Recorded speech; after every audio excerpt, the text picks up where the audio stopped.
I'm Odon, my dear pupil of 6th grade primary school. That's a weekly time for science, and today we will start the new semester this year for the year of 2018 and 2019.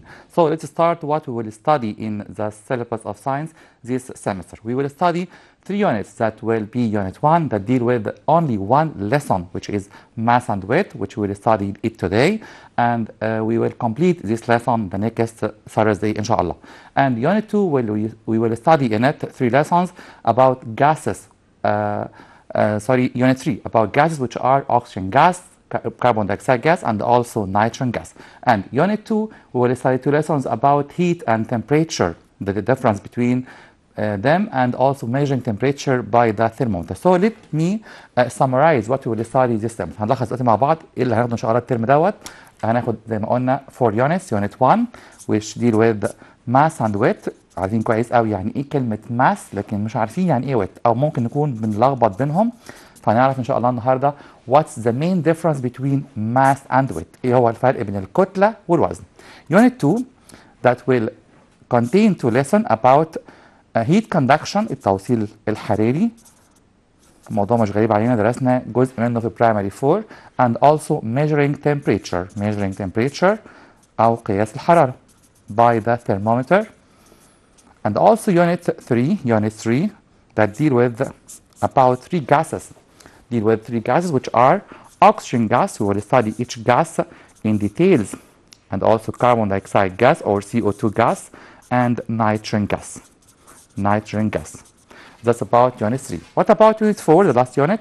It contains 2 lessons, and I think they will be the most interesting lesson, which are nervous system, الجهاز العصبي, nervous system, and also locomotory system, الجهاز الحركي, locomotory system. So now let's start with our first lesson this semester, which is mass and weight. Mass and weight أو الكتلة والوزن هو أول درس النهارده إن شاء الله نتكلم عنه.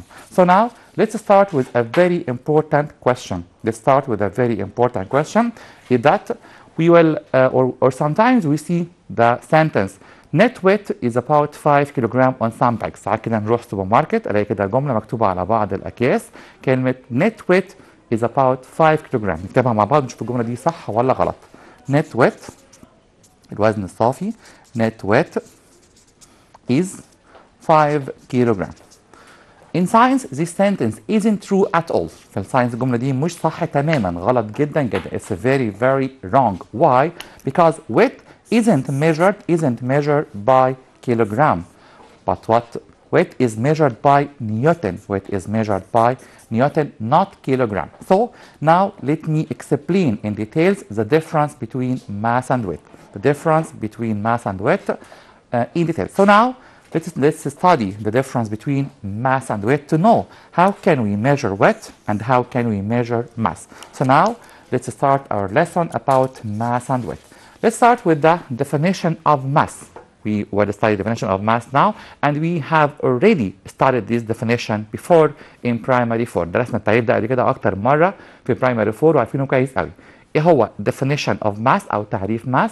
Mass is the amount of matter in the object. Again, mass is the amount of matter in an object.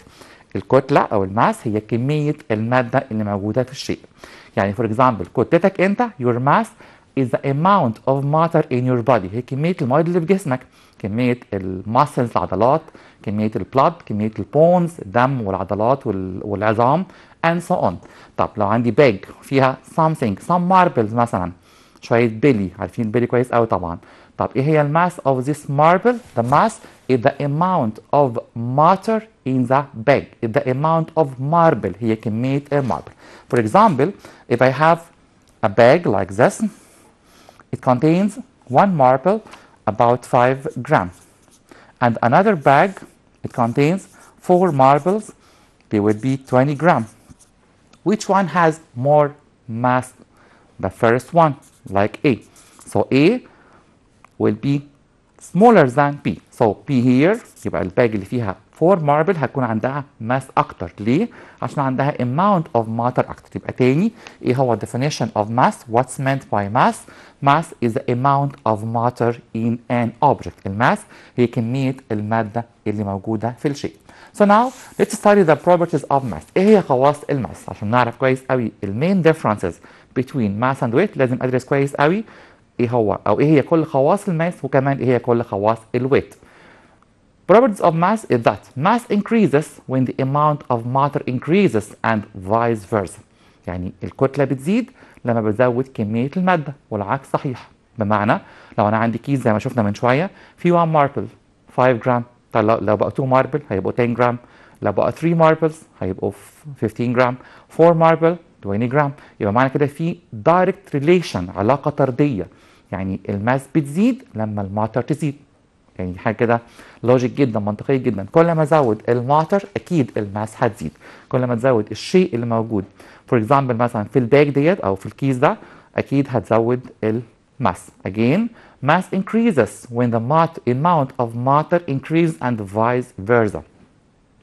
Another property of mass: all matters have mass whatever their physical state, solid, liquid or gas.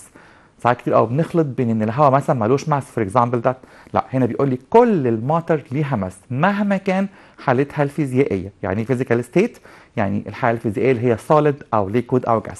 For example if you have a solid body like a piece of wood, it has for example mass 500 gram. So solid have mass. So what about liquid like water? Water has mass, sorry. Yeah, water has mass, sure. Like imagine that the empty cup or the empty bottle or the empty glass will be 20 gram or 200 gram. When I pour water لما بحط فيها ميه اكيد هتبقى اتقل.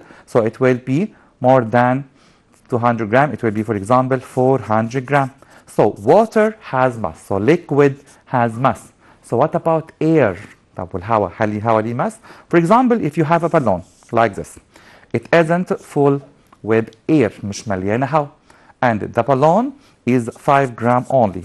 If you blew air in it، لو انت نفختها هواء it will be for example will be 15 gram. So the mass of air، يبقى الهواء كده ليه كتلة ولا لا؟ هو جوه البالون شور ليه كتلة، لأن الهواء ساعتها هيكون ليه air 10 جرام. البالون لوحدها كانت 5 جرام، لما دخلنا فيها هواء بقت 15 جرام أو 5 جرام سوري بقت 15 جرام. So the mass of air will be 10 gram. So sure air or gases in general have mass. So I can say all matters have mass whatever their physical state. كل الماتر ليها ماس مهما كان حالتها الفيزيائية. السوليد عنده ماس، الليكويد عنده ماس، الجاس كمان عنده ماس. So we can say all matters have mass whatever their physical state. Another property of mass، خاصية تانية للماس: all matters have mass whatever their place. ودي بقى بصراحة أهم خاصية في الماس. all matters have mass whatever their place، مهما كان مكانها. in hand، on the earth، on the moon، on any planet. يعني معنى كده ان الماس ما بتتغيرش مهما اتنقلت من مكان لمكان. on earth، on the moon، on Venus، on Jupiter the biggest planet as you know, mass doesn't change. Imagine that here some person or someone on the earth, look here, and he has a mass of 50 kilogram. Okay, imagine that. نشوف مع بعض this example. If this person transferred to the moon, the moon is smaller than the earth. We know that. Okay, the same person will have the same mass. يبقى الماس ما بتتغيرش. كنا عند الارث 50 كيلوغرام، رحنا عند المون برضه 50 كيلوغرام، رحنا عند جوبيتر you know Jupiter is the biggest planet. The same mass doesn't change. Or I can say all matters have mass whatever their place. in hand، on the earth، on the moon، on Venus، on Jupiter، on any planet. معنى كده ان الماس ما بتتغيرش مهما اتنقلت من كوكب لكوكب او من مكان لمكان. So I can say mass doesn't change by changing the place of matter or by changing the state of matter. الماس ما بتتغيرش مهما غيرت حالة المادة، مهما غيرت مكانها. الماس قيمة ثابتة، ممكن نسميها كمان fixed value أو constant value، قيمة ثابتة. وده النقطة اللي جاية هنتكلم فيها حالا، أو البروبرتي اللي جاية أقدر أقول mass of any matter is fixed or stable value and it doesn't change by changing what، ما بيتغيرش التغيير، state of matter حالة المادة or the place of matter أو مكان المادة. الماس زي ما اتفقنا قيمة ثابتة. For example, your mass on the earth is 6 kilogram. On the moon it will be again 6 kilogram. On the Jupiter, biggest planet as you know, it will be also 6 kilogram. يبقى الماس ما بيتغيرش مهما غيرت مكان المادة أو حتى حالة المادة. For example, if you have a cube of ice، عندك مكعب ثلج. This cube of ice has mass of 30 gram for example.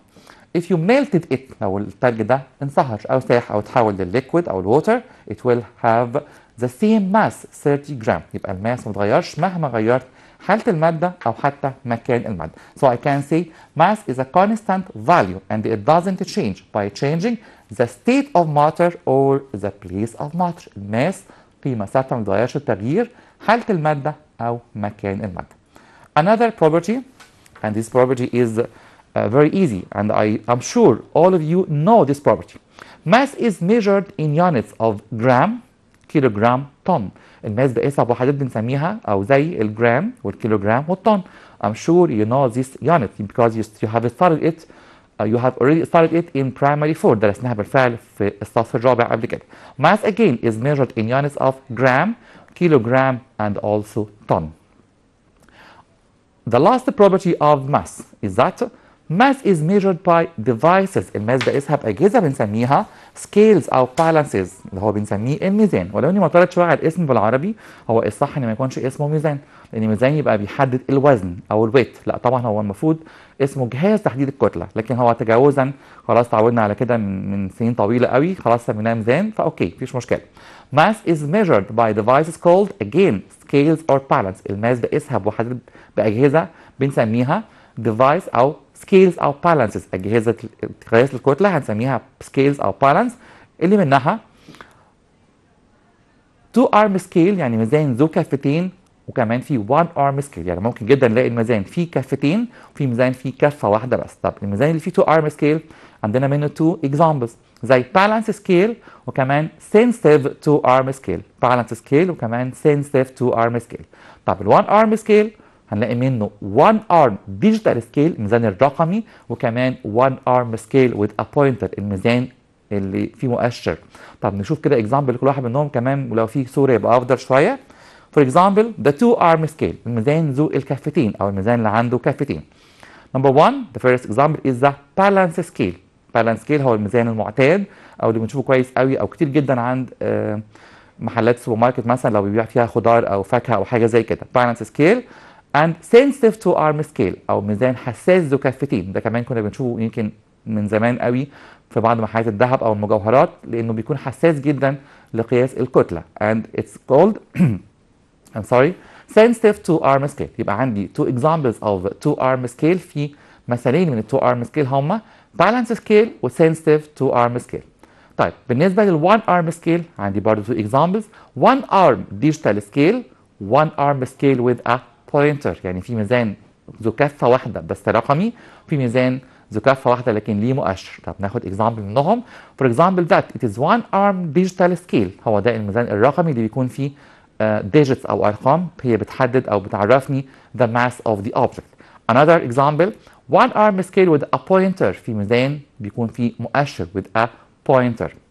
And this page or this image summarize all the types of balances. هنا كل أنواع البالانسز أو أجهزة قياس الكتلة أو الموازين تجاوزا زي ما بنسميها، لكن مش بحب أسميها موازين لأنها مش بتحدد الوزن، هي بتحدد الماس الكتلة. two arm scale that has two example balance scale على الشمال خالص and sensitive two arm scale الميزان الحساس اللي كنا بنشوفه محلات الذهب زمان. one arm scale في منه one arm digital scale وكمان one arm scale with a pointer. So now نوتة بينا ملاحظة مهمة جدا we use the suitable balance to measure the suitable quantity of mass. يعني بستخدم الميزان المناسب للكمية المناسبة. For example لو عايز أحدد مثلا كتلة some vegetables or some fruits I can use the balance scale. لكن لو عايز احدد ماس اوف جيولري مجوهرات او جولد او سيلفر او كيميكالز اي حاجه فاليبل او هي كميتها صغيره شويه قليله جدا بالجرام او بالملي جرام، يبقى شور انا مضطر استخدم 1 arm scale with a pointer او حتى كمان digital scale او ممكن sensitive to arm scale. يبقى دايما بستخدم الميزان المناسب للكميه المناسبه. 1 جرام ايه هو 1 جرام ده تقريبا؟ يعني تقريبا قد ايه بالظبط؟ هو mass of 1 paper clip، تقريبا هو كتله دبوس. يبقى الجرام تقريبا بيساوي كتله دبوس الورق، وده بستخدمه لحاجات صغيره جدا زي mass of jewelry، mass of gold، mass of silver، mass of chemicals الكيماويات او الادويه دايما بنقيسها او بنحدد كتلتها بالجرام، وساعات كمان الميلي جرام اللي هو 1 over 1000 ملي جرام، طبعا كميه صغيره جدا جدا جدا. So what about kilogram? Kilogram equals 1000 gram the mass of 1 liter of water. يعني تقريبا الكيلوجرام ده او عارفين كويس قوي ان هو بيساوي 1000 جرام، وده تقريبا بيساوي كتله لتر ميه of at the normal temperature في درجه الحراره المعتدله اللي هي درجه حراره الغرفه العاديه. يبقى ايه هي كتله لتر ميه؟ هي كتله الكيلوجرام، وده بيساوي 1000 جرام. 1000 جرام. Gram is suitable for measuring what? Large masses such as fruits and vegetables. دايما بستخدم الجرام للكتل الكبيره شويه زي الفروتس او الفيجيتابلز. طب بالنسبه للطن لا، ده بقى للفيري big masses such as blocks of iron كتل حديد كبيره، such as blocks of marble كتل الرخام او الحجاره، such as the mass of cars كتل السيارات. حتى كمان ممكن نشوف كده على بعض السيارات بيكتب عليها حموله 5 طن 6 طن 3 طن and so on. يبقى الطن كميه كبيره جدا وتقريبا بتساوي 1000 كيلوغرام، 1000 كيلوغرام. again طن equal 1000 كيلوغرام but kilogram equal 1000 gram. So now mass of a body doesn't change from place to place. بأكد تاني الماس ما بتتغيرش، عشان ان شاء الله المره الجايه في مسائل على الماس والويت، فناخد بالنا كويس قوي ان الماس doesn't change from place to place. الماس ما بتتغيرش من مكان لمكان. الماس fixed value قيمه ثابته ما بتتغيرش من مكان لمكان او من كوكب لكوكب. So now here is an image for mass. Look at the first image on the left. The girl says my weight on earth is around 560 نيوتن. الويت هنا بتكلم على الويت عن الارث تقريبا 560 نيوتن، لكن my weight on the moon is about 9 نيوتن only. يبقى الويت بيتغير، لكن بتقول لي في اخر صوره my mass is always 56 كيلوغرام. يبقى الماس في ثلاث صور هي 56 كيلوغرام، لكن الويت changes. يبقى مهم قوي اعرف فرق كبير قوي بين الماس والويت، ان الماس ما بتتغيرش، الماس doesn't change، لكن الويت بيتغير، وهنعرف ازاي دلوقتي بيتغير او ايه اللي بيأثر عليه لما ادرس بالتفصيل what's meant by weight and what are the properties of weight. again ممكن اقول فرق كبير قوي، ودي حاجه نخرج بيها النهارده من محاضرتنا او من حلقتنا، ان الماس doesn't change لكن الويت هو اللي بيحصل له changes from place to place. So now example, if your mass if mass of your body on the earth equal 50 kilogram, so the mass of your body on the surface of the moon will be also 50 كيلوغرام. يبقى الماس ما بتتغيرش، بكرر للمره المليون لانها مهمه جدا جدا في بعض مسائل ان شاء الله المره الجايه. So now what's meant by weight؟ ايه بقى هو الويت؟ الويت هو بيقول لي كده is the attraction force or is the gravitational force، هو قوه الجاذبيه او قوه الجذب by which a body is attracted towards the earth، اللي بينجذب بيها الجسم للارض. يبقى عشان اعرف ايه الفرق تاني بين الماس والويت، الماس هي amount of matter in your body، لكن الويت هو attraction force. يبقى الويت مش مرتبط بجسمي انا شخصيا قد ما هو مرتبط بالمكان اللي انا موجود فيه. فور اكزامبل لو انت موجود عند الارث ونفس الشخص او نفس الماس راح عند المون، مين هيبقى عنده ويت اكتر؟ شور عند الارث. ليه؟ اصل الارث اكبر فبتشدنا اكتر. يبقى الويت مرتبط، مش مرتبط بيا انا شخصيا كماس، لكن مرتبط اكتر بالمكان اللي انا موجود فيه. كل ما اكون موجود على more size planet كوكب اكبر شويه، يبقى اكيد هيكون عندي ويت اكتر. يبقى ايه هو الويت؟ is the gravitational force by which the body is attracted towards the earth، هو قوة الجاذبية اللي بينجذب بيها الجسم للأرض. أو is the attraction force. لو كلمة gravitational كلمة كبيرة شوية ممكن نقول attraction مفيش مشكلة. ودايما كده مش عايزين نخلط أو نلخبط بين الماس والويت، لكن الويت والجرافيتي هما حاجة واحدة. يعني لو حد قال لي what's the difference between weight and gravity I can't say any word، ما اقدرش اقول له اي حاجة. weight is the gravity، الويت هو الجاذبية والجاذبية هي الويت أو هي الوزن.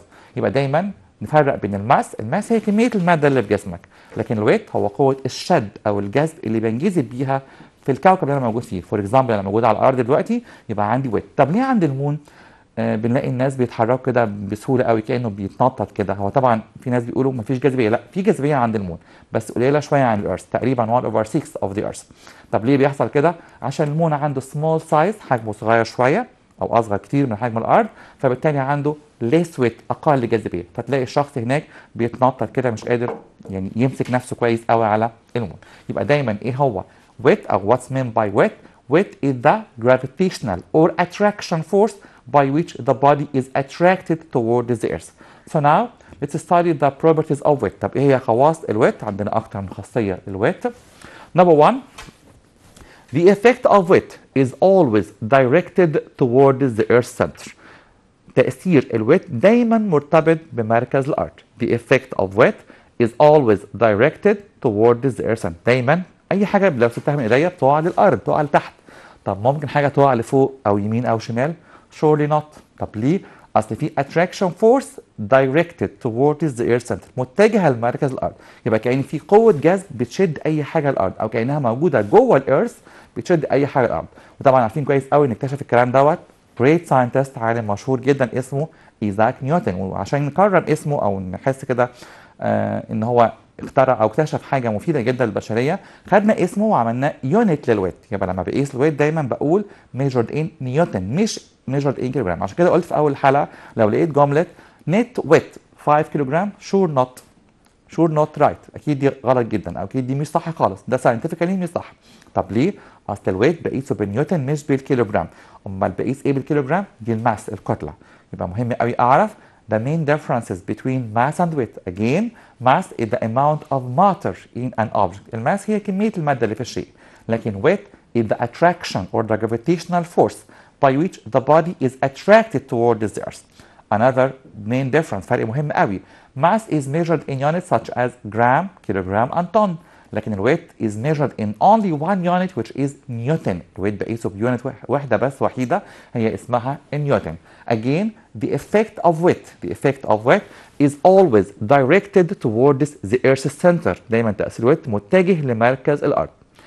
So another property, on earth all objects have weight. على الأرض كل حاجة عندها weight، حتى لو كانت صغيرة جدا، حتى لو كانت a very small piece of paper، حتى لو كانت a piece of hair يعني او one hair، شعرة واحدة، أكيد ليها weight. لكن امتى ما يكونش عندي weight؟ في حاله بقى بنسميها weightlessness، انعدام الوزن، لما اكون في السبيس، لان سبيس مفيش جرافيتي خالص، مفيش جاذبيه خالص.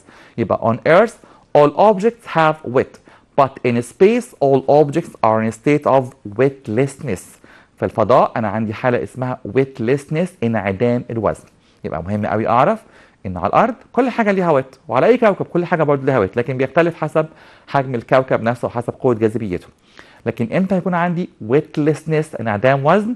في حاله واحده بس، لما اكون في السبيس.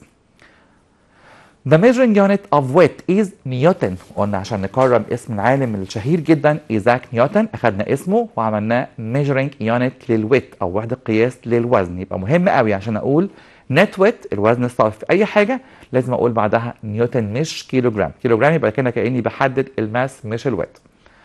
Another property, what's meant by نيوتن او قد ايه تقريبا نيوتن دوت؟ هو بيساوي weight of mass of 100 جرام. يعني لو عندي كتله يعني تقريبا كده كتلتها 100 جرام، هي دي تقريبا بتساوي الوزن بتاع ال 1 نيوتن. يبقى غالبا 1 نيوتن ايكوال 100 جرام، لكن ده على الارض بس. لكن لو رحنا عند المون او فينوس او جوبيتر الكلام بيختلف خالص. لكن احنا عندنا قانون بس ثابت للارض ان 1 نيوتن ايكوال 100 mass weight of mass of 100 جرام. weight of mass of 100 جرام. The measuring device، الجهاز اللي بقيس بيه الويت جهاز مختلف خالص. ده بقى اللي ممكن اسميه كده وانا مطمن قوي كلمه ميزان، لانه بيحدد الوزن. طب اسمه ايه؟ اسمه سبرينج سكيل. سبرينج سكيل او الميزان الزنبركي، لان في حاجه زي السوسته كده، حتى كلمه سبرينج معناها سوسته، وده بنسميه سبرينج سكيل. طب شكله ايه؟ ده شكل السبرينج سكيل اللي هنحدد بيه الويت. بنعلق فيه اي حاجه. المؤشر اللي فوق ده نشوف مع بعض كده، المؤشر اللي هنا دوت بيبدا ينزل معايا عشان يحدد لي الويت. So again the measuring device، الجهاز اللي بقيس بيه الويت هو جهاز واحد بس عندنا ان شاء الله السنه دي، هو سبرينج سكيل. لكن درسنا اكتر من جهاز يحدد الماس او يقيس الماس. فور اكزامبل 2 arm scale 1 arm scale 1 arm scale وده pointer ديجيتال بالانس سكيل. خدنا 4 اجهزه تقريبا بيحددوا الماس، لكن جهاز واحد بس بيحدد الويت هو spring scale. يبقى spring scale is the measuring device of weight، هو الجهاز اللي بيقيس الويت. So it's an image، دي صورة السبرينج سكيل. طبعا في اشكال وانواع منه واحجام اكبر بكتير جدا، يمكن ده يكون جهاز صغير شويه ما بيقيسش ويت كتير قوي، تقريبا اخره مثلا 100 نيوتن مش اكتر من كده، لكن في اكبر منه بكتير جدا. Again spring scale او الميزان الزنبرجي هو اللي بيحدد the weight or the mass. sure the weight هو بيحدد الويت not the mass. Okay, so now weight of any object increases by increasing the mass. يبقى هنا دايما اعرف كويس قوي ان الويت بيزيد لما ازود الماس. يبقى معنى كده ان الويت مش قيمه ثابته، الويت تشينجز بيتغير بايه؟ بتغيير البليس، بتغيير الماس، بتغيير distance from the center. يبقى دايما مهم قوي اعرف ان الماس constant value، الماس ما بيتغيرش خالص، لكن الويت بيتغير بايه؟ حسب 3 فاكتور ان شاء الله هديتهم بالتفصيل حالا دلوقتي. So now what are the factors affecting weight؟ كلمة فاكتور يمكن أول مرة نسمعها، معناها عوامل. يعني ايه اللي بيأثر على الويت او ايه اللي بيخليه يتغير؟ اتفقنا اللي بيتغير النهارده هو الويت مش الماس. طب ايه اللي بيخليه يتغير؟ نمبر 1 the object's mass، كتلة الجسم. اوكي، the object mass where the weight increases by increasing the mass. الويت بيزيد لما بزود الماس، Another factor is that the planet or the place where the object exists and also where the weight increases by increasing the planet mass. Again يبقى الويت عندي 3 factor بيأثروا عليه هما the mass, the planet and also the distance from the center، المسافة بينه وبين مركز الكوكب. For example نرسم صورة بسرعة كده عشان we have no time now. If this is the center of the earth and someone is standing here, he has weight for example 1000 Newton. If this person transferred to the North Pole، لو راح عند النورث بول بعد عن السنتر يعني، يبقى عنده ويت تقريبا 980 نيوتن. طب ليه الويت هنا بيقل؟ لان بعدنا عن السنتر اوف ذا ايرث. يبقى معنى كده كل ما ازود الديستانس ايه اللي يحصل للويت؟ ويت decreases، الويت بيقل. again الديستانس increases، الويت decrease. يبقى دايما في علاقه بيسموها inverse relation، علاقه عكسيه ما بين الويت والdistance from center. So we can summarize what are the factors of weight is that mass of the body and also the place of the body or the planet, and at last distance from the center, where when the distance increase the weight decrease. لما الديستانس بتزيد الويت بيقل and vice versa. So the relation between them is inverse relation. By this point I'm afraid we have reached the end of this episode. So promise to meet you again next Thursday to have a revision on mass and weight, or have another explanation of mass and weight, and also how to answer the problem of mass and weight. درس mass and weight درس مهم جدا، وإن شاء الله الأسبوع الجاي هنتعود أو نتعلم إزاي نحل مسائل mass and weight. And now thank you and goodbye.